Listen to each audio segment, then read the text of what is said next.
आइए अब हम लोग तैयारी करें क्लास 9 का। जोर से बोलबे नहीं करता इन लोग। कौन क्लास में पढ़ रहे हैं हम लोग? 9th क्लास में कौन सा चैप्टर पढ़ रहे हैं? जीवों में विविधता। साइंस में हम लोग बायोलॉजी पढ़ रहे हैं। बायोलॉजी में कौन सा चैप्टर पढ़ रहे हैं? जीवों में विविधता। और मैं आपको बता दूं कि इसके पहले भी 2 पार्ट मेरा बन चुका है जीवों में विविधता का। आज हम लोग तीसरा क्लास में हैं जीवों में विविधता का। और हम लोग पढ़ रहे थे पादप जगत। मोनेरा जगत हम लोगों ने पढ़ लिया था। प्रोटिस्टा जगत हम लोगों ने पढ़ लिया था। फंजाई जगत पढ़ लिया था। पादप जगत जो पढ़ रहे थे तो पादप जगत को हम लोग 2 भागों में बांटे थे। एक को हमने कहा था अपुष्पभीद और दूसरे को कहा था पुष्पभीद। पढ़े थे कि नहीं पढ़े थे? अपुष्पभीद उसको अंग्रेजी में क्या नाम हमने बताया था? जोर से बोलिए। क्रिप्टोगैम्स। क्या बोले थे हम लोग? क्रिप्टोगैम्स। और आपको हमने कहा था कि आपको अपुष्पभीद कम, क्रिप्टोगैम्स ज्यादा पूछेगा। अब पुष्पभीद को अंग्रेजी में क्या बोले थे हम लोग? फाइनोरोगैम्स। क्या बोले थे? फाइनोरोगैम्स। बताए थे ना? तो आप लोग का नहीं सुने थे, नहीं लिखे हैं ये सब, तो काहे नहीं बोलते हैं? एक ही को बच्चा ठिका ले लिया कि बोलने के लिए। अब असल बात हकीकत हम आपको बता दे रहे हैं कि 9th क्लास में इतने सारे बच्चे हैं तो वही एगो बच्चा पढ़ ही रहा है। अब आपको तक कष्ट होगा तब भी बता रहे हैं और बढ़िया लगेगा तब भी। वो लड़का मात्र एक ऐसा बच्चा है जो पढ़ता है, यहां से जाने के बाद भी पढ़ता है, तैयारी भी करता है। बाकी कोई नहीं पढ़ते हैं, हम भी वाचे करते हैं। और यही कारण है कि वो जवाब भी दे रहा है। उसका कॉमन सेंस आप लोगों से ज्यादा है। तो अपुष्पभीद को भी हम लोग 3 भागों में बांटे थे। कितना भाग में बांटे थे? 3 भागों में बांटे थे। देख रहे हैं, बोलिए नहीं निकल रहा है। कौन कौन भाग में बांटे थे? तो पहला बताए थे थैलोफाइटा, जो बिल्कुल क्या है? जलीय है। बिल्कुल क्या है? जलीय है। दूसरा को बांटे थे हम लोग इसमें ब्रायोफाइटा, जो उसका कुछ भाग जो है से जल और कुछ भाग जो है से स्थल में। और उसके बाद हम लोगों ने पढ़ा था टेरिडोफाइटा। पढ़े थे ना? उसमें हम लोग देख लिए थे क्या चीज? टेरिडोफाइटा में कि लगभग वो नमी युक्त, छाया युक्त जमीन पर उगने वाले पौधे के श्रेणी में आते हैं, जो पूर्ण रूपेण विकसित होते हैं। हालांकि उनमें भी फूल, फल और बीज नहीं होते हैं। अपुष्पभीद जितने भी होंगे प्रकार, किसी में भी आपको फूल, फल, बीज नहीं होंगे। ये तो पढ़ाए थे। लेकिन आपको ये भी बताए थे कि जो थैलोफाइटा होगा उसमें जड़, तना, पत्ती, संवहन तंत्र सब नहीं रहेंगे, माने अविकसित होंगे। इसमें भी पढ़ाए थे थैलोफाइटा के बाद ब्रायोफाइटा में कि थोड़ा थोड़ा दिखाई तो देंगे लेकिन अविकसित ही हैं, दिखाई भी नहीं देंगे, माने न के बराबर। बताए थे कि नहीं बताए थे? इसमें पूर्ण रूपेण विकसित बताए थे टेरिडोफाइटा में। तो आप लोगों ने पढ़ लिया था अपुष्पभीद के बारे में। आज हम लोगों को पढ़ना है फाइनोरोगैम्स के बारे में, यानी कि पुष्पभीद के बारे में। किसके बारे में पढ़ना है? पुष्पभीद के बारे में। तो आज हम लोग जो टॉपिक लेकर के चलेंगे उसका नाम है पुष्पभीद, जिसको हम लोग बोलते हैं फाइनेरोगैम्स। क्या बोलते हैं? फाइनेरोगैम्स, पुष्पभेद। और पुष्पभेद का मतलब आपको पढ़ाए थे कि पुष्प मने होता है मेरे प्यारे बच्चों फूल, अब भेद मने होता है होना, तो यानी कि फूल का होना है ना, क्या कहलाता है? पुष्पभेद। अब फूल होगा तो फल होगा, फल होगा तो बीज होगा। नहीं, लगभग ऐसा ही रहता है। लेकिन कुछ ऐसा होता है जिसमें फल नहीं लगेगा, कुछ ऐसा रहेगा कि जिसमें फूल तो होगा लेकिन फल नहीं लगेगा। लेकिन जिसमें फल नहीं भी लगेगा तब भी बीज उसमें आएंगे, तब भी बीज उसमें आएंगे, संवहन तंत्र उसमें विकसित रहेगा। समझ में आ रही है ना बात? तो पुष्पभीद में क्या होंगे तो आपको पता होना चाहिए कि इसमें फूल आपके होंगे, फूल आपके होंगे। फल की जहां तक बात होगी तो फल जो है कुछ में नहीं रहेंगे, कुछ में नहीं रहेंगे और कुछ में रहेंगे, कुछ में रहेंगे। याद रहेगा कि नहीं रहेगा? कुछ में रहेंगे। और जहां तक बीज की बात होगी तो बीज भी सब में रहेगा, फल रहे अथवा न रहे। समझे कि नहीं? फल में अगर रहेगा तो फल के अंदर में बीज बनेगा, फल नहीं रहेगा तो बाहर में, फूल के बाहर में ही बन जाएगा बीज। समझे कि नहीं? और जहां तक संवहन तंत्र की बात हुई, संवहन तंत्र किसको बोलेंगे? जैसे जल को ले जाने के लिए संवहन तंत्र के रूप में कौन कार्य करता है? जाइलम। और खाद्य पदार्थ को ले जाने के लिए कौन काम करता है? फ्लोएम। हम लोग कहेंगे कि संवहन तंत्र होगा, यानी कि संवहन तंत्र की अगर चर्चा करेंगे तो ये इसमें होगा। किसमें? पुष्पभिद या फाइनोरोगम्स में। और इसको हम लोग दो भाग में बांटेंगे। कितने भाग में बांटेंगे? दो भाग में मेरे भाई बांटेंगे। किसको? पुष्पभिद को। हम लोग पुष्पभिद को दो भागों में बांट देते हैं। कैसे दो भागों में बांट देते हैं? तो देखिए ध्यान से। एक को बोलते हैं अनावृत बीजी। क्या बोलते हैं? अनावृत बीजी। जैसे देखिए, जैसे अनावृत बीजी का मतलब क्या होता है? पहले हम लिख देते हैं अनावृत बीजी। अनावृत बीजी, बोल जोर से मुंह से जो पढ़ा रहे हैं से, ताकि याद हो जाए। क्लासे में आए हैं, टुकुर को देख रहे हैं, तो हम बक रहे हैं तो हमरे नहीं याद होगा? या आपको याद हो जाएगा? पुष्पभिद को कितना भाग में बांट रहे हैं? दो भाग में। एक को क्या बोल रहे हैं? अनावृत बीजी, और दूसरा को बोल रहे हैं आवृत बीजी। क्या बोल रहे हैं? आवृत बीजी।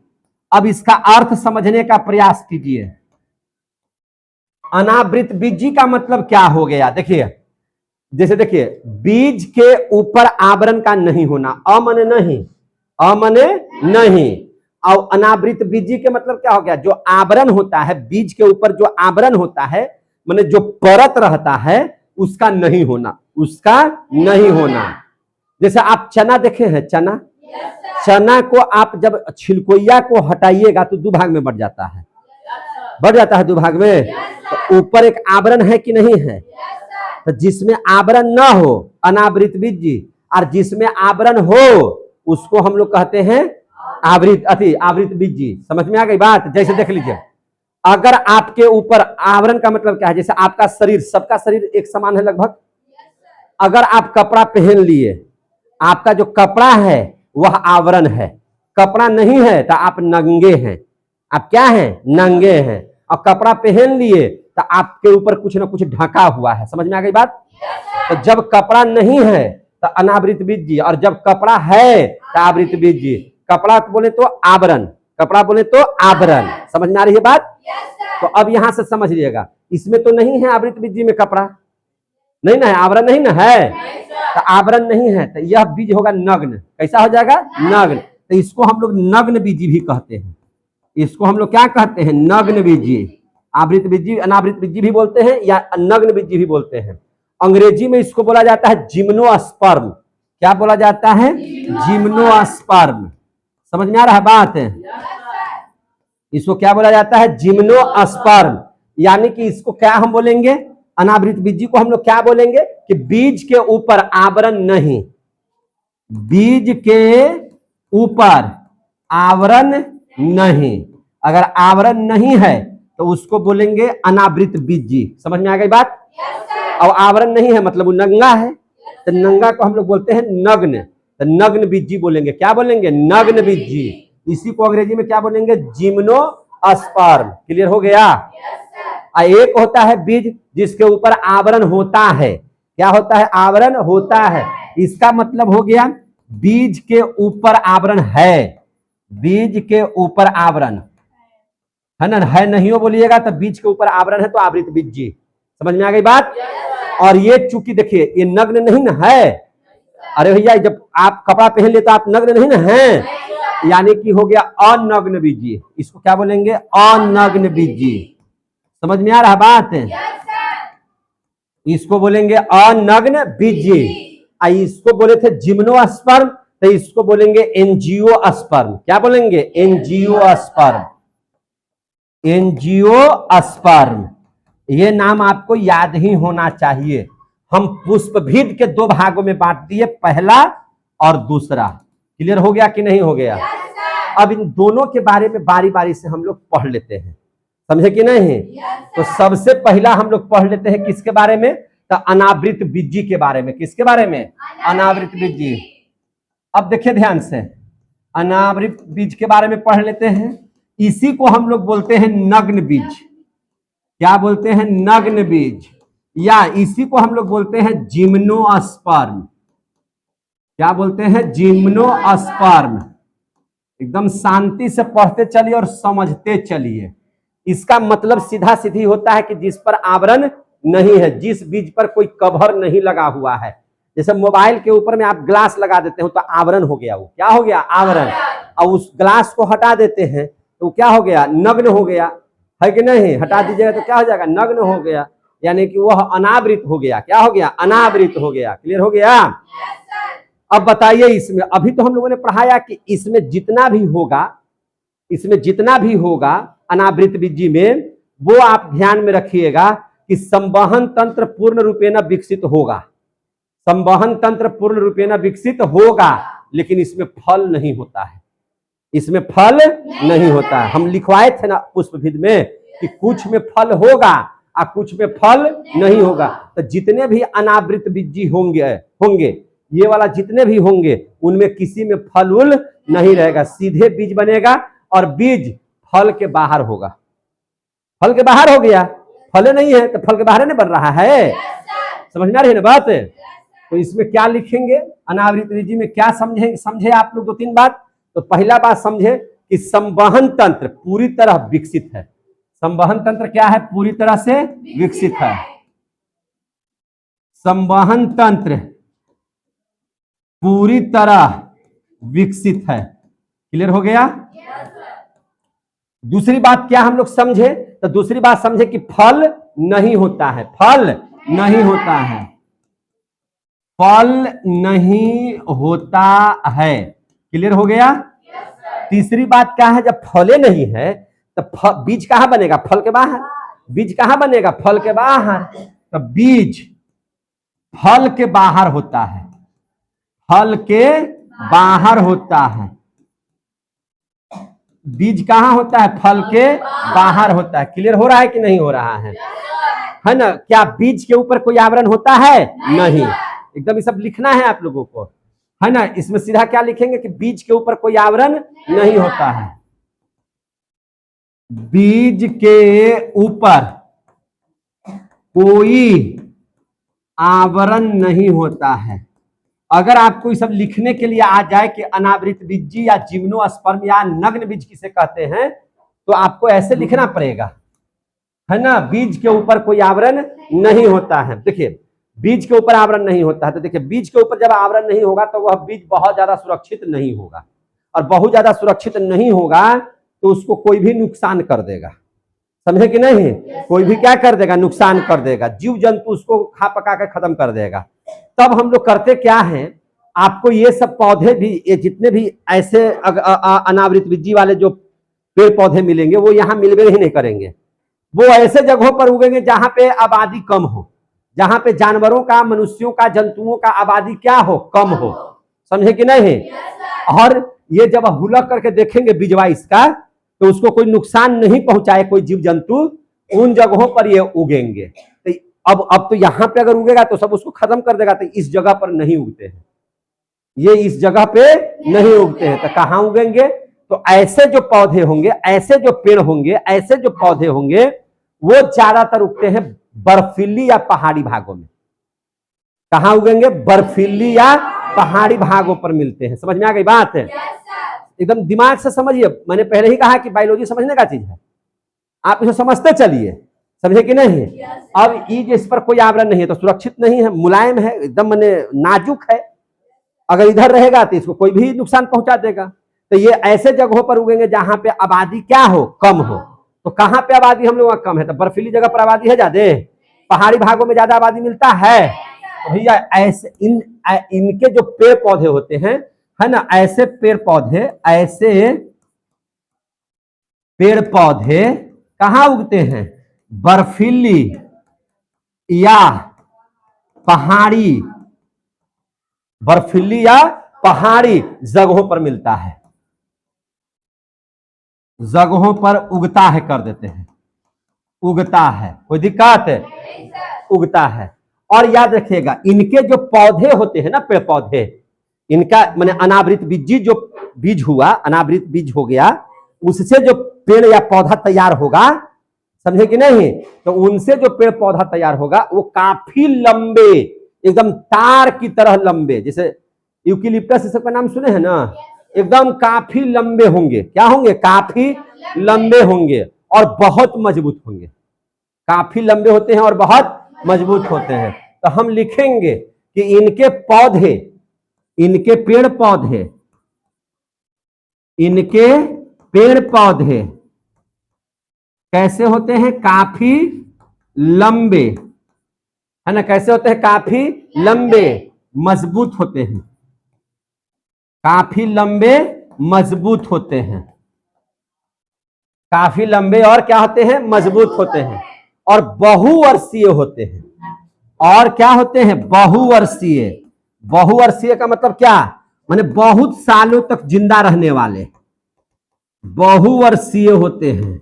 जल्दी इन लोग समाप्त नहीं होंगे, है ना? काफी ज्यादा दिनों तक ये जीवित रहते हैं, है ना? और ध्यान से समझिए, और क्या होते हैं? बहुवर्षीय होते हैं तथा, है कि नहीं? तथा सदाबहार होते हैं।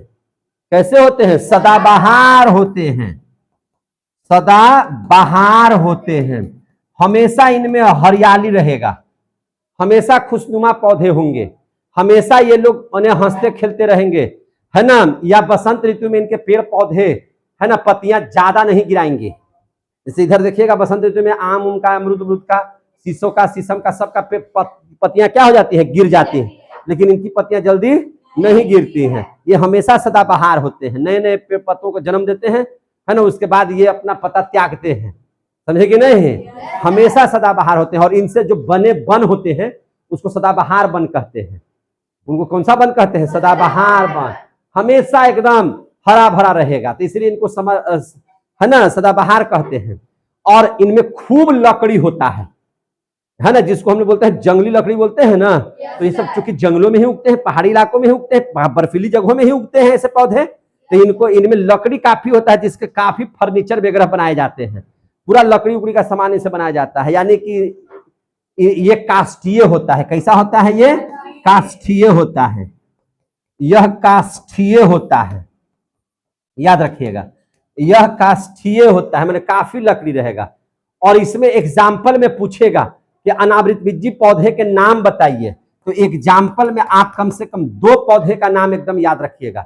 एक हो गया साइकस, एक क्या नाम हो गया? साइकस। और एक नाम और है जो बहुत इंपॉर्टेंट है, जो एग्जाम में पूछा जाता है, जिसका नाम है पाइनस। क्या नाम है? पाइनस। तो साइकस और पाइनस अनावृतबीजी क्या है ना, पौधे हैं या पेड़ हैं, समझे कि नहीं? जो बर्फीली और पहाड़ी इलाकों में उगते हैं। इनमें बीज फल के बाहर होता है, क्योंकि इनमें फल होता ही नहीं है, समझे कि नहीं? इसीलिए इनके बीज फल के क्या होते हैं? बाहर होते हैं। संवहन तंत्र विकसित होता है, बीज के ऊपर कोई आवरण नहीं होता है। क्लियर हो गया? अब हम लोग पढ़ लेंगे आवृतबीजी। क्या पढ़ लेंगे? आवृतबीजी, अनग्न बीजी या एंजियोस्पर्म के बारे में। क्लियर हो गया? तो ये वाला बात समझ में आ गया सभी बच्चों को? तो आगे चलिए, आगे जैसे चलते हैं, तो अब हम लोग पढ़ लेंगे आवृतबीजी। क्या पढ़ लेंगे? आवृतबीजी। या ये तो नग्न नहीं है, तो इसको बोलेंगे अनग्न बीज। क्या बोलेंगे? अनग्न बीज। इसको क्या बोलते हैं अंग्रेजी में? एंजियोस्पर्म। क्या बोलते हैं? एंजियोस्पर्म। समझ में आ रही है बात? यानी कि इसमें फल होगा, इसमें फल होगा, समझे कि नहीं? इसमें फल होगा, ध्यान से समझिएगा। इसमें सब चीज रहता है, जैसे फूल तो रहेगा ही रहेगा, इसमें फूल रहेगा कि नहीं रहेगा? रहेगा। तो इसमें फूल होगा, फूल होगा तो फल होगा, फल होगा तो फल के अंदर में आपको क्या मिल जाएगा? बीज। और बीज जब होगा तो संवहन तंत्र भी है। इसमें क्या होगा? संवहन तंत्र। इसमें क्या होगा? संवहन तंत्र भी विकसित रहेगा। कोई दिक्कत? अब बताइए, जब फल है तो फल रहेगा तो बीज बाहर रहेगा कि फल से बाहर रहेगा कि अंदर में रहेगा? तो फल, हमेशा फल के अंदर में बीज होता है, समझे कि नहीं? तो इसमें जो बीज होगा ना मेरे भाई, तो वह बीज कहाँ होगा? फल के अंदर में होता है, अंदर होता है, अंदर होता है। याद रखिएगा, फल कहाँ होगा? अरे बीज कहाँ होगा? फल के अंदर में होगा। और बीज के ऊपर क्या रहेगा? आवरण। बीज के ऊपर क्या रहेगा? आवरण। देखिए ध्यान से, बीज के ऊपर क्या रहता है? आवरण होता है, आवरण होता है। आप आम खाए होंगे, आम का मौसम है, आम खा भी रहे होंगे। उसका जो आठी जिसको कहते हैं गुठली, उसको फोड़िए, तो फोड़ के नीचे से जाइएगा तो एगो नीचे से एकदम मुलायम मिलेगा, जिसको हम लोग बीज बोलते हैं। क्या बोलते हैं? बीज। और उसको पहले हम लोग क्या करते थे? फाड़ करके और सीटी बजाते थे, फुई फुई करते थे, समझे कि नहीं? तो उसका छिलकोइवा हटाइएगा तो वह आवरण है। क्या है वो?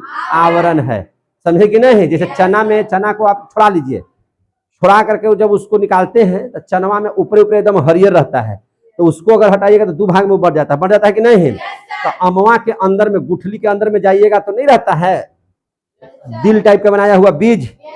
अगर उसमें भी ऊपर से क्या रहता है? एक हरा रंग से आवरण से ढका रहता है, उसको हटाइएगा तो दो भाग में बढ़ जाएगा। वो भी कितना भाग में बढ़ जाता है? दो भाग में बढ़ जाता है कि नहीं बढ़ जाता है? तो वही कहता है कि बीज के ऊपर क्या रहता है? इसमें आवरण रहता है, समझे कि नहीं? तो यह क्या है? मनुष्य के लिए सबसे अधिक उपयोगी है। कौन सा पेड़ पौधा? वैसा पेड़ पौधा जिसका बीज कैसा हो? आवृत बीजी हो। कैसा हो? आवृत बीजी हो। तो यह मनुष्य के लिए सबसे अधिक उपयोगी है। ध्यान से समझिए, यह मनुष्य के लिए सबसे उपयोगी है, सबसे उपयोगी है। अब इस बात को ध्यान से समझ लीजिए, आवृत बीजी को हम दो भागों में बांटते हैं। कितना भागों में? दो भागों में। देखिए ध्यान से, आवृत बीजी है मेरे भाई, तो आवृत बीज को हम लोग कितना भाग में बांटते हैं? दो भाग में। एक को बोलते हैं एक बीज पत्री। क्या बोलते हैं? एक बीज पत्री, एक बीज पत्री। और एक होता है क्या चीज? द्विबीजपत्री। क्या होता है? द्विबीजपत्री। आवृत बीजी कितना तरह से? एक बीजपत्री और द्विबीजपत्री। इसको ध्यान से समझ लीजिएगा, क्योंकि बहुत बच्चों को समझ में नहीं आता है, इसलिए आप लोग इसको ध्यान से समझिएगा। द्विबीजपत्री का है, आप किसी का भी बीज निकालिए, बीज अगर निकालते हैं, आवरण हटाते हैं, आवरण को क्या करते हैं? हटाते हैं। आवरण हटाने के बाद अगर वह दो भागों में बंट जाए तो वह द्विबीजपत्री, और जो दो भाग में न बटे, एक बीजपत्री। क्लियर हो गया? जैसे चना को आप आवरण हटा दीजिए तो कितना भाग में बट जाएगा? तो द्विबीजपत्री। आम के गुठली को ले लीजिए, गुठली को फोड़ दीजिए, उसके अंदर निकालिए, उसके आवरण को हटाइए, तो अंदर वाला भगवा दो भाग में बट जाएगा, द्विबीजपत्री। कैसा हो जाएगा? द्विबीजपत्री। समझ में आ रही है बात?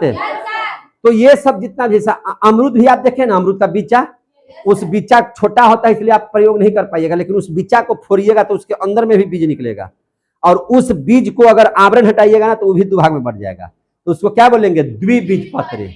लेकिन आप धान ले लीजिए, धान का एक पौधा को हटाइए, मैंने धान का एक पौधा से फल को निकालिए, फलवा को निकालिए, तो क्या चावलवा दो भाग में बढ़ जाता है? एक बीजपत्री। कैसा? एक बीजपत्री। आप मकई ले लीजिए, उसके एक दाना को निकालिए, तो एक दाना को जैसे ही निकालेंगे तो उसके आवरण को हटाएंगे तो क्या वो दो भाग में बढ़ जाएगा? एक बीजपत्री। समझ में आ रहा तो बोलिएगा। आप गेहूं ले लीजिए, गेहूं के एक बाल को निकालिए, दाना को, तो क्या दनवा दो भाग में बढ़ जाता है अपने अपने? तो क्या हो गया? एक बीजपत्री। कितना बच्चा को समझ में आ रहा है? समझ में आ रहा है? तो जिसका बीज के आवरण हटाने के बाद वह कितने भागों में बढ़ जाए तो उसको क्या बोलेंगे? और न बटे। क्लियर हो गया? अब इतना सभी अगर समझ में ना आए तो और दो तीन चीज बताते हैं जो आपको समझ में आ जाएगा। समझ में आ गई बात है? एकदम बढ़िया से कंठस्थ पढ़ लीजिए, याद हो जाए। बायोलॉजी समझने का चीज है। बहुत सारे बच्चे समझ में नहीं करते हैं, याद करते हैं द्विबीजपत्री, जिसके बीज के आवरण को हटाएंगे तो अगर वह दो भाग में बटेगा तो उसको द्विबीजपत्री कहेंगे। कुछ उदाहरण पूछेंगे तो टोए टोए देख रहा है, अब क्या बोले? द्विबीजपत्री बोले कि एक बीजपत्री बोले? अंदर जी ये बोल रहे हैं, समझ नहीं पा रहे हैं, तो हम आपको बढ़िया से समझा दे रहे हैं। तो पहले तो बीज के माध्यम से समझा दिए द्विबीजपत्री। अगर बीज के माध्यम से न समझ में आए तो ऐसे समझिए। देखिए ध्यान से, आप पौधों की पत्तियों को ध्यान से देखिए, तो आप देखिएगा क्या? ध्यान से देखिए, यहाँ पे हम एक पौधा बना रहे, पत्ती बना रहे हैं, इसका पत्ती एकदम देखिएगा ऐसे रहेगा, एकदम समानांतर ऊपरे मुंह लंबा एकदम।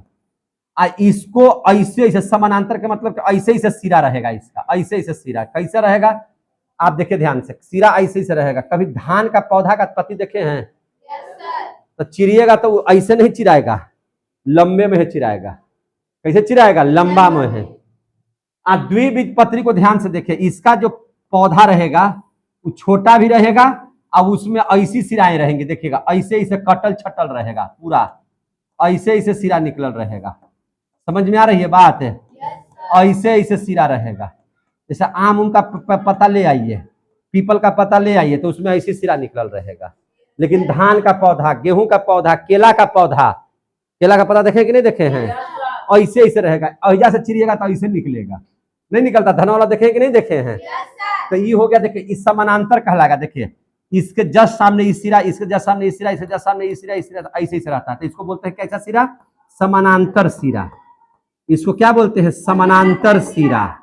तो जिस पौधे का पत्ती ले लीजिए और उसका सिरा विन्यास समानांतर हो, सिरा विन्यास कैसा हो? समानांतर हो, ऐसे वाला हो, लंबा वाला हो, तो उसको हम लोग क्या बोलेंगे? एक बीजपत्री। क्या बोलेंगे? एक बीज। आप मकई के पत्ता देखे हैं? उसको फाड़िए तो लंबे में फटेगा। धान का लीजिए तो कैसे फटेगा? लंबे में है। गेहूं का लीजिए तो कैसे फटेगा? लंबे में है। समझे कि नहीं? लेकिन आम का पौधा लीजिएगा तो लंबे में फटता है, ऐसे ऐसे हो जाएगा।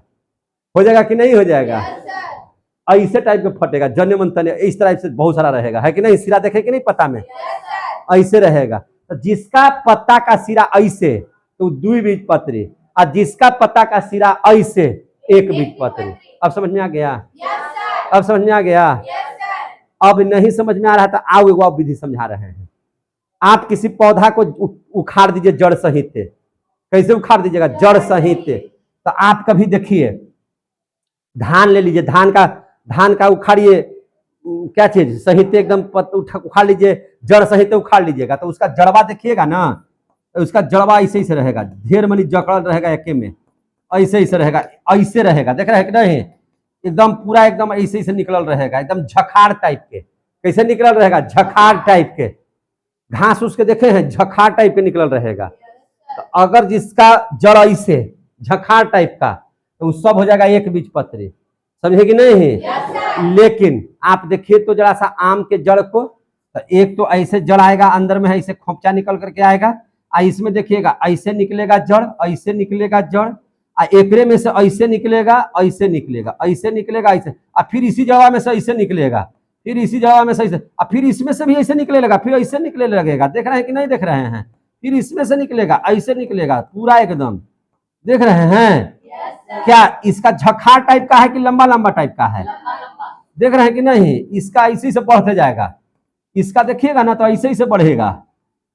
देख रहे हैं कि नहीं? इसमें से भी फिर निकलने लगेगा। देख रहे हैं? इसमें से भी निकलने लगेगा, इसमें से भी निकलने लगेगा, सब मैंने एक तरफ नहीं ढेर तरफ जाएगा। इसका जड़ देखिए, इसका जड़ देखिए, इसका जड़ इतना फैला हुआ है, इसका जितना फैला हुआ है, इसका जड़ इतना फैला हुआ है। इसका एक जगह आप घास उठाइए ना, नोचा जाएगा एक जगह, आप धान उठाइए एक जगह नोचा जाएगा, आई बहुत लंबा भी नहीं रहेगा, तो सब हो जाएगा एक बीजपत्री। आई क्या हो जाएगा? द्विबीजपत्री। समझ में आ गया? तीन विधि पढ़ाए आपको, द्विबीजपत्री समझने का और एक बीजपत्री समझने का। जिसका आवरण हटाइए, जैसे अमरूद को ले लीजिए, अमरूद में तो बीज को नहीं देख पा रहे हैं आप, तो कैसे कहिएगा कि द्विबीजपत्री है तो एक बीजपत्री? तो आप जड़ कबार के देख लीजिए, और जड़ नहीं कबारिएगा तो इसका पता मिला लीजिए, क्या इसका पता ऐसे चिरा रहा है कि ऐसे चिरा रहा है? अगर ऐसा है तो भैया वो द्विबीजपत्री है, और ऐसा है तो एक बीजपत्री है। तो ऐसा पौधा किसका किसका रहता है? तो धान का और गेहूं का और मकई का। और पूछेगा तो ईख देखे हैं? ईख, अरे ईख लिए हैं कभी? आप बांस के पत्ता को, बांस आपके यहाँ होता होगा बांस, उसका पत्ता देखिए लंबे लंबे सब चिराएगा। तो बांसवा भी इसी का रहता है। बांस भी कैसा है? एक बीजपत्री। बांस कैसा है? एक बीजपत्री। ज्वार है ना, मकई क्या है? ज्वार है ना। घास क्या ले लीजिएगा? घास। इस सब इसने जड़ रहेगा, इसने पता रहेगा। समझे कि नहीं? तो वो सबके सब कैसा हो जाएंगे? एक बीजपत्री। कैसा हो जाएंगे, एक बीजपत्री। और जिसका पताई से, जैसे चना में देखिए पताई से रहता है, तो इसका हो जाएगा क्या चीज, चना। आम, इमली, जामुन, अमरूद, बोलो ना जी, बोल भी नहीं करता है, पीपल, और बोल बरगद, और बोल पपीता, पपीता, बैर, नीम, गुलाब, सब द्विबीजपत्री। सब कैसा कैसा पत्री, द्विबीजपत्री। यही सब एक बीजपत्री। कितना बच्चा को बढ़िया से समझ में आ गया, समझ में आ गया सबको?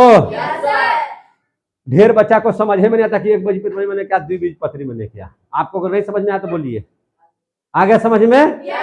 अगर समझ में आ गया मेरे भाई तो पादप जगत समाप्त। पादप जगत क्या हो गया, समाप्त। अब लास्ट बचा हुआ है क्या चीज, जंतु जगत। लेकिन लास्ट हम भले बोल दिए कि जंतु जगत है, भयंकर पढ़ना है, बहुत है, समझेगी नहीं? तो अब क्या चलेगा, जंतु जगत।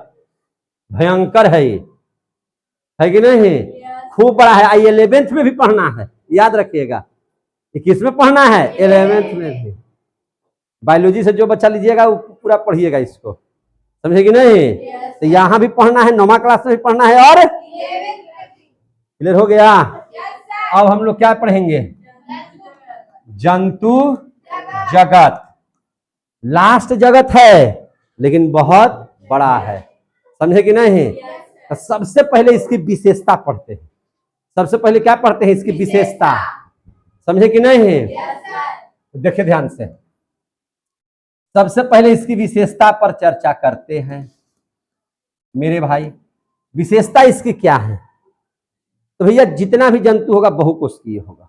पहली विशेषता क्या होगा, बहुकोषीय। जोर से बोलिए, बहुकोषीय। अच्छा, यूकैरियोटिक की प्रोकैरियोटिक? यूकैरियोटिक। कैसा है ये, यूकैरियोटिक। समझ में आ रहा है बात? प्रोकैरियोटिक में एक ही जगत आएगा, मोनेरा, यानी कि जितने सूक्ष्म जीव हैं सब कहां चले जाएंगे, मोनेरा में। क्लियर हो गया कि नहीं हो गया? अच्छा, जंतु जो होता है स्वपोषी की परपोषी?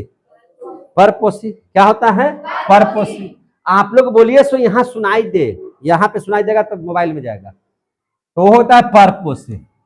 परपोषी को ही हम लोग क्या कहते हैं, विषमपोषी। परपोषी बोलिए या विषमपोषी, एक ही बात है। क्लियर हो गया? विशेषता पढ़ा रहे हैं। क्या पढ़ा रहे हैं, विशेषता। क्या पढ़ा रहे हैं, विशेषता। अब बताइए, जंतु एक के जगह स्थिर रहता है कि चलायमान है? चलायमान है, माने दौड़ते रहता है, यानी कि है भैया क्या चीज, अस्थिर। अस्थिर बोले तो क्या, यानी क्या चीज, प्रायः चलायमान। प्रायः चलायमान। चलायमान के मतलब होता है चलने फिरने वाला, दौड़ने धूपने वाला, एक स्थान से दूसरे स्थान तक जाने वाला, उसको क्या बोलते हैं, अस्थिर। समझे कि नहीं? अच्छा, हम लोग अस्थिर पेड़ पौधा की तरह क्यों नहीं होते हैं? क्योंकि पेड़ पौधों को एक ही जगह पर उनका सारा खाने पीने का सामान मिल जाता है, इसीलिए वे दौड़ते धूपते। हम लोगों को एक स्थान पर खड़ा रहने से काम चलने वाला नहीं है, इसलिए हम लोग अपने भोजन की तलाश में एक स्थान से दूसरे स्थान पर चलते दौड़ते रहते हैं। समझे कि नहीं? अब देखिए, हम कहे हैं कि प्रायः चलायमान, मैंने कुछ ऐसा भी है सर जीव जंतु जो नहीं चलता था। हाँ, कोरल और स्पंज। कोरल और स्पंज दो ऐसे जंतु हैं जो दौड़ते धूपते नहीं है, एक ही जगह पर खड़ा रहते हैं और उनका भोजन वहीं पे मिलता रहता है। समझ में आ गई बात ना? जंतु है फिर भी। चलिए, अस्थिर यानी कि प्रायः क्या होते हैं, चलायमान होते हैं। ये सब विशेषता पढ़ा रहे हैं। क्या पढ़ा रहे हैं, विशेषता। इनका जो जंतु का जो शरीर होता है ना, वह शरीर या तो द्विस्तरीय होता है या त्रिस्तरीय होता है। कैसा होता है, द्विस्तरीय या त्रिस्तरीय। समझ में आ गया बात है? अब इसको हम समझा दे रहे हैं कि द्विस्तरीय और त्रिस्तरीय क्या है, समझे कि नहीं? हम एक एक चीज समझाएंगे। आप कभी मत समझिएगा कि हम ऐसी खाली एक लाइन पढ़ दिए, लिखवा दिए और भाग जाएंगे। नहीं समझाएंगे, काहे? समझने के लिए नहीं आए हैं। एक बात बता रहे हैं, बेहतरीन पढ़ाई करते हैं, सबसे बढ़िया पढ़ाते हैं, तो ये मत समझिएगा कि खाली कहते हैं, करते भी हैं वैसा, समझे कि नहीं है? क्योंकि हमको पता है कि नौकरी कैसे लिया जाता है, ये हमको बुझाता है क्योंकि हमने लिया है, समझे कि नहीं है?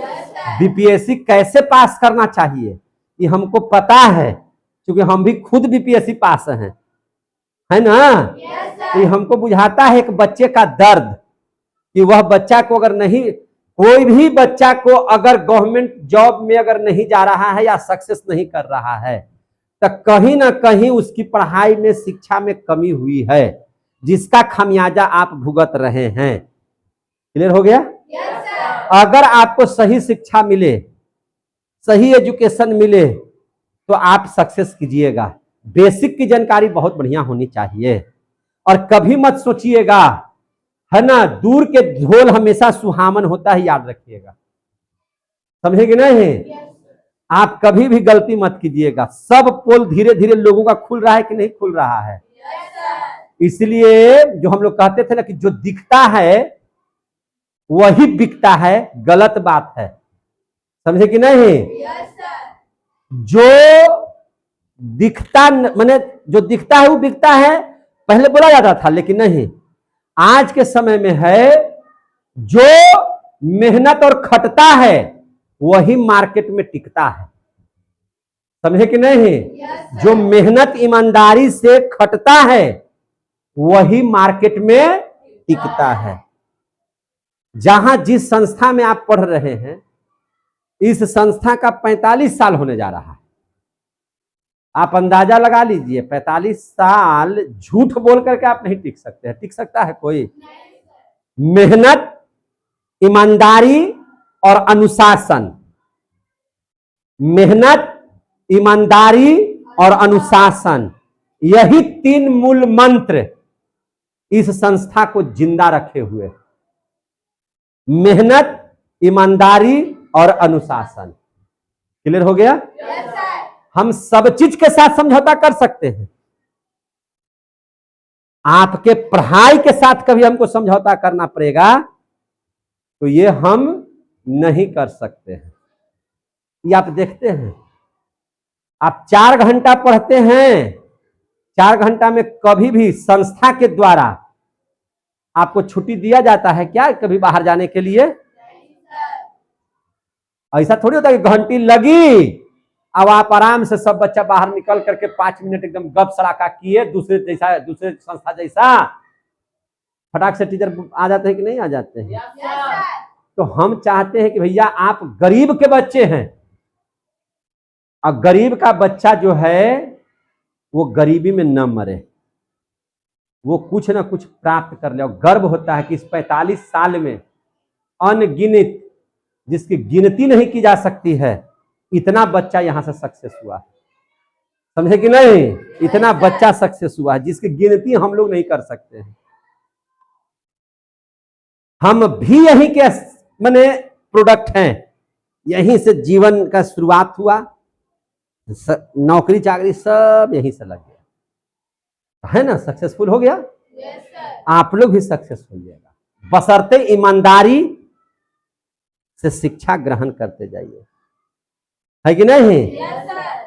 मेहनत समय के अनुसार करते रहिए, अनुशासन में रहिए। क्लियर हो गया? बस आगे देख लीजिए। अस्थिर यानी क्या होता है? प्रायः चलायमान होता है। हमने कहा कि इनका शरीर कैसा होता है मेरे भाई? इनका शरीर द्विस्तरीय, कैसा? द्विस्तरीय, या कैसा होता है? त्रिस्तरीय, त्रिस्तरीय होता है। अब हमको बताइए, द्विस्तरीय बोले तो क्या और त्रिस्तरीय बोले तो क्या? तो देखिए, हमारे शरीर पर परत होता है। हमारा शरीर का सबसे बाहरी परत क्या कहलाता है? चमड़ा, त्वचा जिसको आप लोग बोलते हैं, यह शरीर का सबसे बाहरी परत है। तो हमारे शरीर में किसी किसी जीव के शरीर में 2 स्तर होता है, यानी कि 2 परत होता है। 2 परत होगा तो उसको हम लोग कहेंगे डुप्ले ब्लास्टिक, क्या कहेंगे उसको? डुप्ले ब्लास्टिक, समझे कि नहीं? तीन स्तर का होगा तो अंग्रेजी में उसको क्या बोलेंगे? तो उसको हम लोग बोलेंगे ट्रिप्लो ब्लास्टिक। क्या बोलेंगे इसको? ट्रिप्लो ब्लास्टिक। तीन स्तर को अंग्रेजी में क्या बोलते हैं? ट्रिप्लो ब्लास्टिक। और द्वि स्तर को क्या बोलेंगे? ड्यूप्लो ब्लास्टिक। समझ में आ गया बात है? तो दो स्तर का होता है, तो जिसका शरीर का परत दो स्तर से बना हुआ है, यानी कि ड्यूप्लो प्लास्टिक है, ड्यूप्लो प्लास्टिक है, तो उसको हम लोग बोलेंगे द्विस्तर। तो द्विस्तर में दो चीज रहेगा, बाहरी जो रहेगा, जो बाहर का परत रहेगा, इसको बोलेंगे इकोडर्म। इसको क्या बोलेंगे? इकोडर्म। आज जो अंदर का स्तर रहेगा उसको हम लोग बोलेंगे इंडोडर्म। क्या बोलेंगे? इंडोडर्म। कोई दिक्कत है? इकोडर्म, इंडोडर्म। त्रिस्तर का जब रहेगा तो इसमें तीन गो रहेगा, बाहर जो रहेगा उसको क्या बोलेंगे? इकोडर्म। और अंदर वाला का बोलेंगे क्या चीज? इंडोडर्म। इंडोडर्म। और जो बीच में रहेगा उसको कहेंगे मीसोडर्म। इसको क्या कहेंगे? मीसोडर्म। समझ में आ गया बात है? समझ में आ रहा है तभी बोलिएगा। कोई दिक्कत? तीन स्तर मैंने समझ में आ गया। जैसे हम ही लोग का क्या है? हम ही लोग का क्या है? ये वाला त्रिस्तरीय है। त्रिस्तरीय बोले तो बाहरी परत, अंदर का परत और बीच का भी परत है। बीच में मीसोडर्म, बाहर में इकोडर्म और बाहर में एकदम अंदर में इंडोडर्म। समझ में आ गया ना? बात समझिए। जैसे आप आम देखे हैं? आम, तो आम जब देखिएगा तो आम जब छिलकोइया हटाइएगा तो वह उसका इकोडर्म हो गया। क्या हो गया? इकोडर्म। समझ में आ रही है बात? एकदम गुठलिया भी जो चाप के खाइएगा खखोर करके, वो हो गया उसका इंडोडर्म। अब बीचवा में जो गुदवा भरल है, गुठलिया के बीच, गुठली और छिलकोइया के बीच में खूब बढ़िया से है ना चबाक से खाए वाला चीज, तो वह क्या हो गया? मीसोडर्म। अब समझ में आ गया? तीनों चीज समझ में आ गया कि नहीं आ गया? तो ये विशेषता हो गया। अभी और विशेषता है, देखिए अभी और विशेषता पढ़िए। अभी जीवों के विशेषता पढ़ा रहे हैं, समझते चलिएगा। आ गया समझ में? कि कोई दिक्कत? बोलिए। नहीं हुआ। जंतु सममित और असममित होते हैं। जंतु कैसे होते हैं? सममित। सममित और असममित क्या है सर? इसको बता दीजिए। देखिए ध्यान से, सममित और असममित समझिए। अगर आप किसी को दो भागों में बांट रहे हैं, सेम टू सेम दोनों चीज बराबर बराबर हो तो वो सममित। और सेम के सेम दोनों चीज समान नहीं हो तो उसको क्या बोलेंगे? असममित। समझ में आ गई बात? उसको क्या बोलेंगे? असममित। जैसे देख लीजिए, हमको आपको कोई काट दे ऐसे, ऐसे एकदम ठीक बीचे बीच काट दे, काट दिया, एक आंख इधर एक आंख इधर बराबर, आधा दिमाग इधर आधा दिमाग इधर बराबर, एगो नाक के छेदी पट्टी एगो नाक के छेदी पट्टी, 32 गो दांत में 16 गो दांत पट्टी 16 गो दांत ई पट्टी बराबर, ये भी दोनों बराबर, छाती में दोनों एक पट्टी बराबर, एगो हाथी पट्टी एगो हाथी पट्टी बराबर, इधर से एक पेट इधर एक पेट इधर इधर, वो एक पेट इधर एगो इधर, पैरवो एगो इधर बराबर बराबर हो गया कि नहीं हो गया? तो इसको बोलते हैं सममित। इसको क्या बोलते हैं? सममित। क्या बोलेंगे? सममित। चलिए ऐसे काट दीजिए, ऐसे ना काट करके कैसे काट दीजिए? ऐसे इधर और इधर दोनों बराबर हो गया? हो गया बराबर? तो बोलिए नहीं बराबर हुआ। तो उसको देखिए, जब किधरहू से काटने पर बराबर ना हो तो असममित। आज जब दो भाग में बांट रहे हैं, काट रहे हैं, और दोनों भाग में बराबर बराबर कटे तो उसको क्या बोलेंगे? सममित। हमको लगता है कि समझ में आ गया होगा, ज्यादा इस पर भाषण देने की जरूरत नहीं है। और सममितो जो होता है ना मेरे भाई, वह दो तरह का होता है। सममित कितना तरह का होता है? दो तरह का। एक को बोलते हैं सममित को क्या चीज? द्विपार्श्व सममित। क्या बोलते हैं? द्विपार्श्व सममित। द्विपार्श्व सममित। मित, द्विपार्श्व सममित, एक को बोलते हैं अरीय सममित। देखिए ध्यान से, अरीय सममित,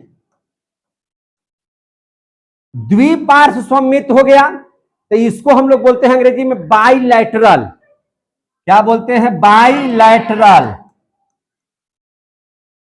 और अरीय सममित जो हो गया इसको अंग्रेजी में बोलते हैं रेडिकल। क्या बोलते हैं इसको? रेडिकल। हमारी कोशिश रहती है कि हम सब पढ़ा दें, समझे कि नहीं? अब देख लीजिए द्विपार्श्व सममित क्या है। द्विपार्श्व सममित क्या है देखिए ध्यान से, अगर किसी को हम निश्चित भाग से बांटे, जैसा हम ऐसे काटेंगे तब हम बराबर बराबर भाग में बांटेंगे, ऐसे काटने पर बराबर भाग में समझ में आ गई बात है? तो जब किसी को निश्चित भाग में बांटने पर दो बराबर भाग में बटे तो उसको बोलेंगे द्विपार्श्व सममित। उसको क्या बोलेंगे? द्विपार्श्व सममित। समझ में आ रही है बात? उसको बोलेंगे द्विपार्श्व सममित। और जिसको हम अरीय सममित किसको बोलेंगे? किसी का केंद्र बना लीजिए और यहां से किधरहू काटिए और जब बराबर बराबर कट जाए, बंट जाए, तो उसको बोलेंगे हम लोग अरीय सममित। समझ में आ रही है बात है? जैसे आप वृत्त ले लीजिए, अब वृत्त का केंद्र ये है, अब इससे होकर के हम काट रहे हैं, तो आधा आधा बट गया बराबर बराबर, तो ये हो जाएगा अरीय सममित। ये क्या हो जाएगा? अरीय सममित। ऐसे काटेंगे, केंद्र से होकर गुजरना चाहिए, याद रखिएगा ये। अरीय सममित में केंद्र होना जरूरी है। तो इसको हम लोग क्या बोलेंगे? अब ऐसे काटेंगे तो ये भी बराबर बराबर कट गया, तो ये भैया हो गया वृत्त, क्या हो गया? अरीय सममित। आगे क्लियर हो गया? अगर ऐसे भी काटेंगे तो इधर अलगे इधर अलगे हो गया कि नहीं हो गया? तो ये हो गया अरीय सममित। चाहे आप देख लीजिए इसको, आप एक वर्ग ले लीजिए, वर्ग ले लीजिए इससे, और यहां पे केंद्र है। अब इसको काटिए केंद्र से, अगर ये केंद्र से कटेगा इससे, तो देखिए बराबर बराबर हो गया, तो भैया ये अरीय सममित है। अगर ऐसे काटे तो क्या हो गया? अरीय सममित है। अगर केंद्र से नहीं काट रहे हैं, केंद्र से नहीं काट रहे हैं, समझिए ध्यान से, जैसे दिल हो गया, दिल को हम ऐसे से काट रहे हैं ऐसे, तो इधर भी बराबर बट गया, तो ये द्विपार्श्व सममित हो गया। लेकिन अगर इस दिलवा को हम ऐसे काट दें तो क्या दो भाग में बराबर बराबर बटा? भैया ये अरीय सममित नहीं, अति द्विपार्श्व सममित नहीं होगा, ये अरीय सममित भी नहीं होगा। ये क्या कहलाएगा? असममित। लेकिन ये क्या कहलाएगा? द्विपार्श्व सममित। क्लियर हो गया? इसको क्या बोलेंगे? द्विपार्श्व सममित। यानी कि अरीय सममित में क्या हो जाएगा? केंद्र से दो बराबर भाग में बांटना है, दो बराबर भाग में बांटना है, बांटना है। इसको कैसे बांटना है दो बराबर भाग में? निश्चित भाग से, निश्चित भाग से दो बराबर भाग में बांटना, दो बराबर भाग में बांटना। कोई दिक्कत है तो बोलिएगा। द्विपार्श्व सममित, अरीय सममित, असममित, कितना बच्चा को समझ में आ गया? आ गया समझ में? चलिए अब हम लोग देख लेते हैं और विशेषता, और क्या इसकी विशेषता है ना? तो और विशेषता को ध्यान से समझिएगा। और विशेषता को कैसे समझिएगा? ध्यान से, देह गुहा के आधार पर। जंतु में जो देह गुहा है वो, तो जंतु में देह गुहा रहेगा भी नहीं रहेगा। देह गुहा का मतलब क्या होता है बताइए? शरीर के अंदर में जो खाली जगह होता है उसी को क्या बोलते हैं? शरीर को हम लोग ना कहते हैं देह, शरीर को देह कहते हैं ना। देहिया मार के फाड़ दबो, मतलब शरीरिया मार के फाड़ दबो, देह बोलते हैं ना उसको। गुहा, गुहा माने गुफा, खाली जगह। तो देह के अंदर में जो भी गुहा है उसको क्या बोलेंगे? देह गुहा। मुंह के अंदर में जो गुहा है उसको क्या बोलेंगे? मुख गुहा। छाती के अंदर में जो गुहा है उसको बोलेंगे वक्ष गुहा। क्या बोलेंगे उसको? वक्ष गुहा। समझ में आ रही बात ना? शरीर के अंदर में जो खाली जगह है उसको क्या बोलेंगे? देह गुहा। क्लियर हो रहा है कि नहीं हो रहा है? तो ध्यान से समझिएगा। और विशेषता भी पढ़िए जंतु का। जंतु का भी और विशेषता हमको पढ़ना है। क्या पढ़ेंगे इसमें? तो ध्यान से समझिएगा। देह गुहा, जंतु में देह गुहा, जंतु में देह गुहा रहेगा भी, रहेगा भी, नहीं भी रहेगा, नहीं भी रहेगा। क्लियर हो गया? रही हो सकता है और नहीं भी रह सकता है। समझे कि नहीं? आप याद रखिएगा, सरल जो जंतु होता है, जंतु में भी एक कोशिकीय जंतु होते हैं भैया, तो जब सरल रहेगा, जब एक कोशिकीय रहेगा, तो एक कोशिकीय रहेगा तो उसमें अंग कब तब बनेगा ना, जब कोशिकाएं आपस में मिलेगा तब उत्तक बनाएगा, उत्तक आपस में मिलेगा तब अंग बनेगा। अंगवे नहीं रहेगा, उत्तकवे नहीं रहेगा, एक ही वो कोशिकावे रहेगा, सरल रहेगा वो जीव, तो क्या उसमें देह गुहा होगा? तो याद रखिएगा, सरल जीव में देह गुहा नहीं रहेगा, देह गुहा नहीं रहेगा। अब क्लियर हो गया? और जटिल जीव में देह गुहा रहेगा। हम लोग क्या है? जटिल है। हम लोग कैसा प्राणी है? जटिल प्राणी है। हम लोग कैसा प्राणी है? जटिल प्राणी है। देखिए ध्यान से, आप इस बात को समझिएगा, देह गुहा के मतलब क्या हो गया, ध्यान से समझिए। आहार नाल है मेरा इधर, क्या है? आहार नाल है। आहार नाल है कि नहीं है? आहार नाल शरीर के अंदर में है, और त्वचा हमारा शरीर का क्या है? बाहर में है। तो शरीर के त्वचा और आहार नाल के बीच में खाली जगह है कि नहीं है? तो उसी को क्या बोलेंगे? देह गुहा। उसी को क्या बोलेंगे? देह गुहा बोलेंगे। समझ में आ गया बात है? समझ में आ रहा है कि नहीं आ रहा है बात? आहार नाल और त्वचा के बीच में जो खाली जगह है उसी को हम लोग क्या बोलेंगे? देह गुहा। माने अगर बोले हम लोग इकोडर्म, आप देखें इकोडर्म माने त्वचा हो गया, इकोडर्म क्या हो गया? त्वचा। और इंडोडर्म, इंडोडर्म माने हो गया आपका आहार नाल जो अंदर में पड़ा हुआ है, इंडोडर्म हो गया इसके बीच की जगह। इकोडर्म और इंडोडर्म के बीच की जगह, बीच की जगह को क्या कहेंगे? देह गुहा। देह गुहा कहेंगे। समझ में आ गई बात है? क्या कहेंगे इसको? देह गुहा कहेंगे। क्लियर हो गया कि नहीं हुआ? अब देख लीजिए, एक आता है देह गुहा के बारे में समझ लिए। तो देह गुहा क्या होगा? खाली जगह को। खाली जगह कब मिलेगा? तो हमारा बाहरी परत क्या है? त्वचा। अंदर वाला परत कोई ना कोई अंग, और उनके बीच का जगह जो होगा से क्या कहलाएगा? देह गुहा कहलाएगा। अब समझ लीजिए सीलोम के बारे में। किसके बारे में? सीलोम। सीलोम किसको कहते हैं?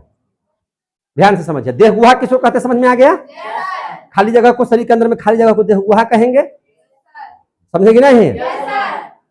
लेकिन जब शरीर में त्वचा भी हो, इंडोडर्म भी हो, अब बीच में मांसवो भरल हो, सब भरा हुआ है, तो इसको कहेंगे सीलोम। क्या कहेंगे उसको? सीलोम।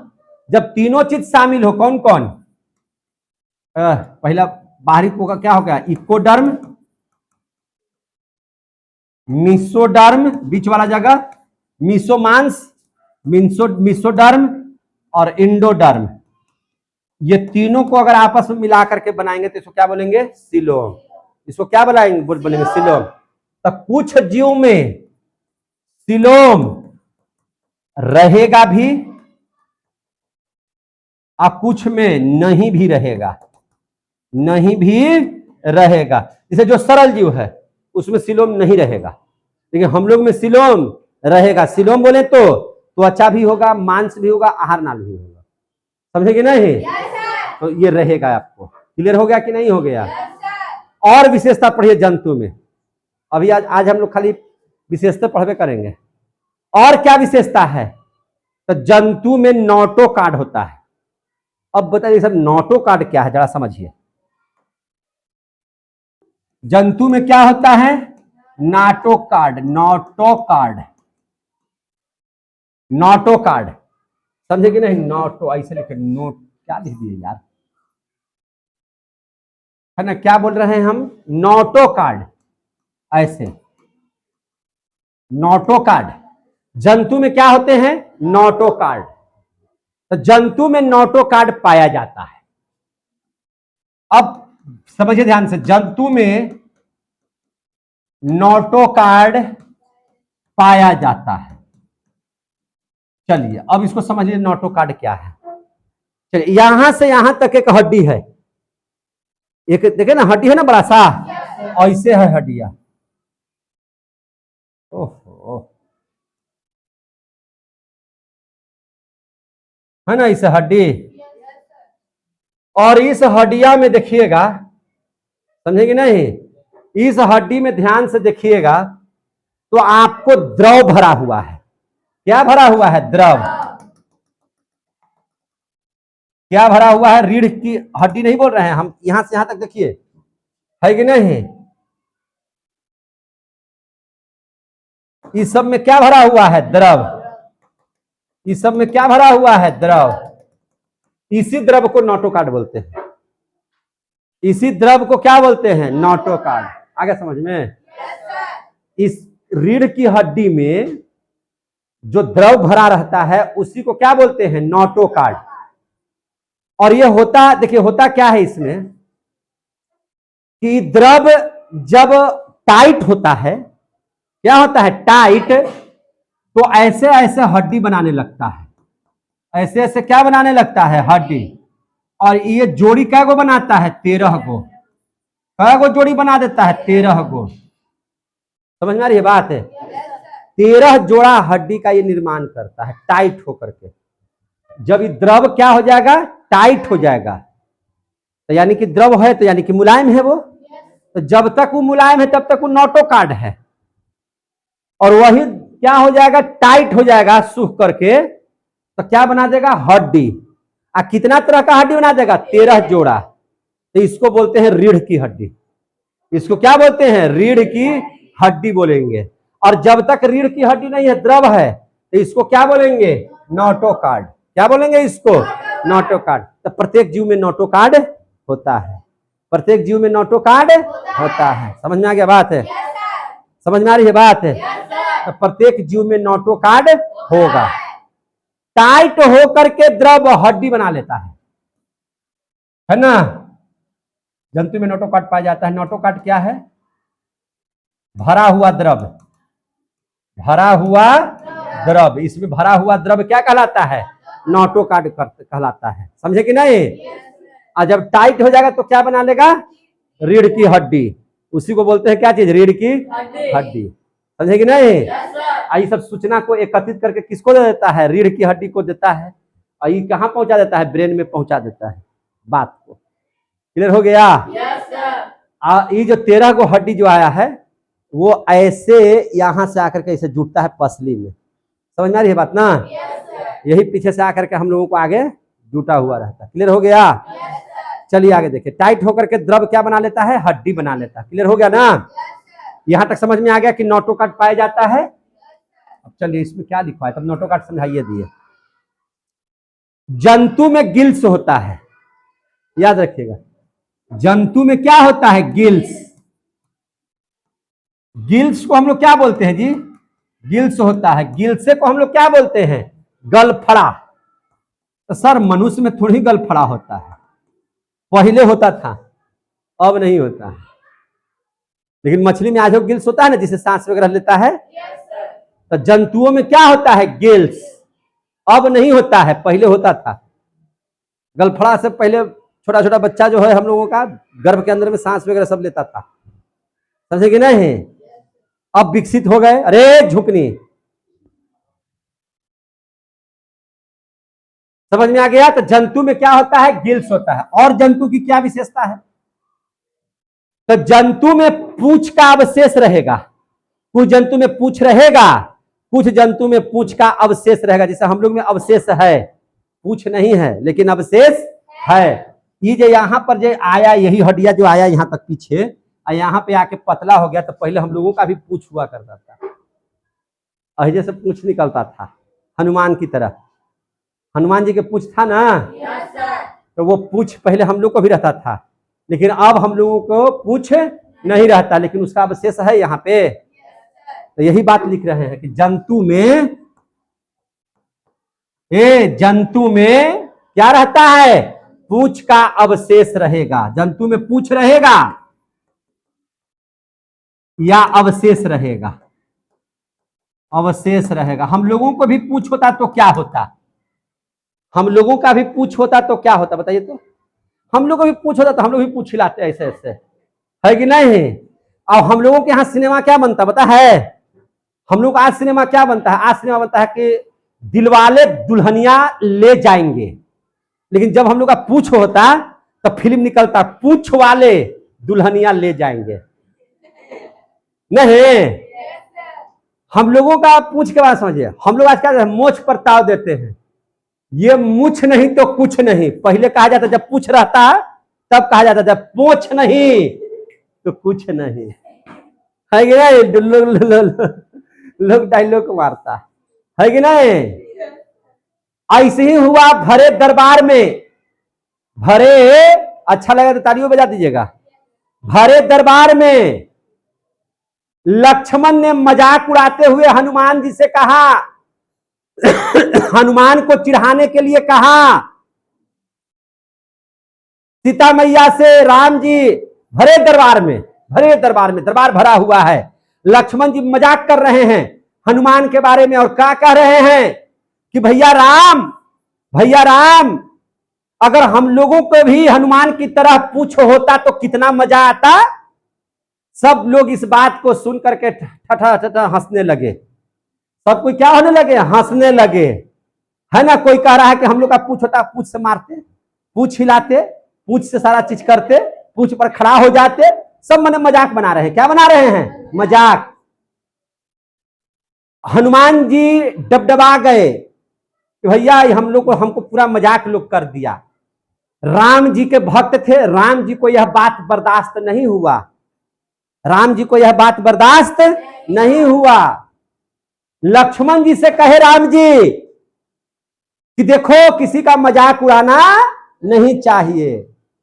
तुम कह रहे हो कि भैया हम लोगों का भी पूछ होता तो क्या होता, समझे ना? तो हम लोग फिल्म बनाते दिलवाले नहीं पूछ वाले दुल्हनिया ले जाएंगे, है ना? पूछ नहीं तो कुछ नहीं, है ना? पूछ पूछ हो तो हनुमान की तरह, ऐसे हम लोग फिल्म बनाते।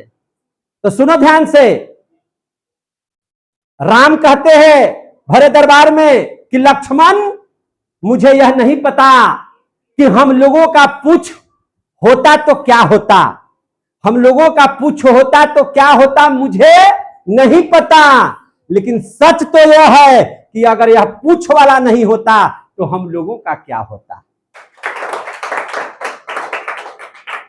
समझ में आ गई बात? वही पूछ वाला ना खोजे थे सीता जी को, तब जाकर के हनुमान जी ये हुआ। क्या क्या बहुत घटनाएं हैं, है कि नहीं? तो जंतु में पूछ रहेगा, अवशेष रहता है। और जंतु में क्या रहता है? और जंतु में क्या रहता है? तो जंतु में तंत्रिका तंत्र और पेशी तंत्र रहता है। तंत्रिका तंत्र और कौन सा तंत्र रहता है? पेशी तंत्र रहता है। समझ में आ गई बात? रहता है कि नहीं रहता है? अगर रीढ़ की हड्डी हो गई तो उसको बोलेंगे कार्डेटा। उसको क्या बोलेंगे? कार्डेटा। अब कार्डेटा को छोड़ दीजिए तो सब हो गया नन कार्डेटा। समझे कि नहीं? रीढ़ की हड्डी हो है तो क्या बोलेंगे? कार्डेटा, और नहीं है तो क्या बोलेंगे? Non chordata. समझ में आ गई बात? तो आगे देख लीजिए जंतु जगत। क्या देख लीजिएगा? जंतु जगत। तो जंतु जगत को हम लोग दो भाग में बांट दिए हैं। कैसे? एक कार्डेटा और एक क्या बता दिए हैं? Non chordata. कार्डेटा किसको बोलेंगे? अगर रीढ़ की हड्डी है तो कार्डेटा, अगर रीढ़ की हड्डी है तो क्या होगा? कार्डेटा, और नहीं है तो नन कार्डेटा। आगे समझ में? नहीं है तो नन कार्डेटा, है तो कार्डेटा। अब जंतु जगत को हम बांटेंगे 10 भाग में और 10 पढ़ेंगे, है ना? बड़ा जंतु जगत को कितना भाग में बांटेंगे? 10 भाग में। पहला भाग पोरीफेरा। पहला भाग का नाम क्या है? पोरीफेरा। दूसरा भाग दूसरा भाग को हम लोग क्या बोलते हैं? सिलंट्रेटा। क्या बोलते हैं? सिलंट्रेटा। अब है तीसरा भाग। तीसरा भाग को हम लोग क्या बोलेंगे? टीनोफोरा। क्या बोलेंगे? टीनोफोर बोलिए, टीनोफोर। टीनोफोर। जो चौथा भाग है, ध्यान समझिएगा, जो चौथा भाग है उसको बोलते हैं प्लेटीहेल्फिन्थीज। क्या नाम है इसका? प्लेटीहेल्फिन्थीज।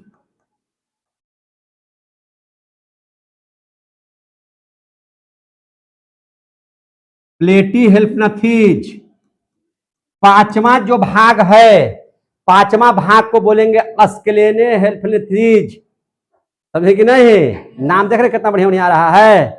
आपके बाबूजी का नाम नहीं है, मौसा का नाम नहीं है, ये बायोलॉजी का नाम है ना? क्या नाम है इसका? अस्क्लेनेहेल्फिन्थीज।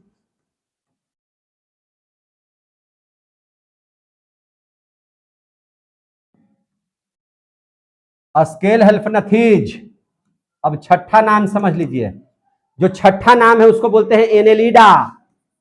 क्या बोलते हैं? एनेलिडा। जो सातवां नाम है एनेलिडा के बाद उसको बोलते हैं आर्थ्रोपोडा। क्या बोलते हैं? आर्थ्रोपोडा। आठवां जो नाम है उस आठवां नाम को क्या बोलते हैं? मोलस्का। क्या बोलते हैं? मोलस्का। जो नौवां नाम है उस नौवां नाम को हम लोग क्या बोलते हैं? तो उस नौवां नाम को बोलते हैं इकाइनोडर्मेटा। क्या नाम है इसका? इकाइनोडर्मेटा। और जो 10वां हो गया इसको थोड़ा छोटा कर देते हैं, जिसको हम लोग 10वां बोल रहे हैं, इस 10वां के नाम है प्रोटोकार्डेटा।